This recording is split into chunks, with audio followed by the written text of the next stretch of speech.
Iran पर अमरीकी हमला हुआ तो इस खिते के ऊपर क्या असरात मुरतब होंगे, ये एक बहुत अहम सवाल है, क्योंकि पाकिस्तान का नेक्स्ट डोर नेबर है, हमसाया दोस्त ब्रदर मुस्लिम मुल्क है।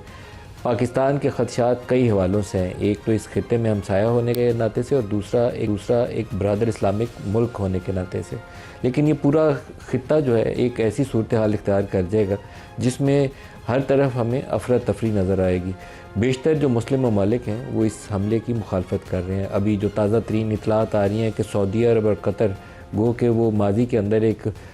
एंटी शिया हमें ग्रुप के तौर पर या अलायंस के तौर पर नज़र आता था कि उनकी आपस में बहुत ज़्यादा ताल्लुकात में गर्मजोशी मौजूद नहीं थी। लेकिन इस हमले के हवाले से सऊदी अरब, कतर और ओमान तीनों ममालिक एक्टिवली अमेरिका को इंगेज कर रहे हैं कि यह हमला नहीं होना चाहिए। अमेरिकी सदर क्या अगला कदम लेंगे बहुत ही अनप्रेडिक्टेबल है, लेकिन पिछले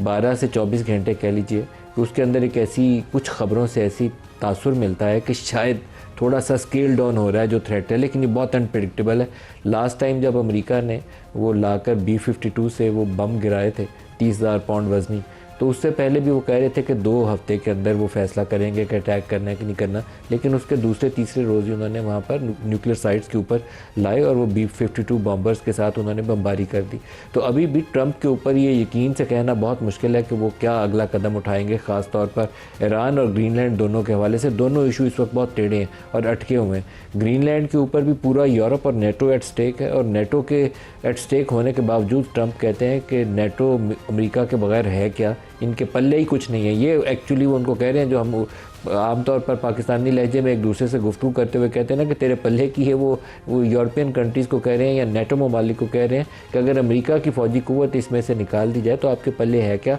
आप तो किसी से लड़ने के काबिल भी नहीं है। लेकिन यूरोपियन मुल्क अपनी अपनी तशवीश का इजहार कर रहे हैं, क्या उसके ऊपर स्टैंड लेंगे ये कहना बहुत मुश्किल है।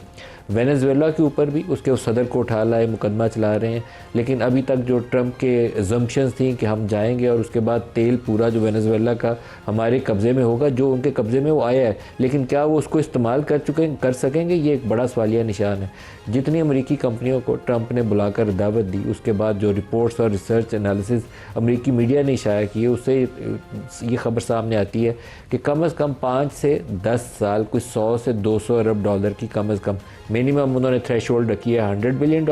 और मुख्तलिफ सिनारियोज़ पे वो जाते हैं कि 10 सालों में 200 अरब डॉलर यहाँ पर वेनेजुएला की जो ऑयल इंडस्ट्री है उसके अंदर पहले सरमायाकारी की जाएगी, फिर वो ऑयल प्रोडक्शन को बूस्ट किया जा सकता है जो अमेरिका किसी हद तक उससे फ़ायदा उठा सके या ओवरऑल वर्ल्ड जो ऑयल प्राइसेस हैं उसको इन्फ्लुएंस कर सके।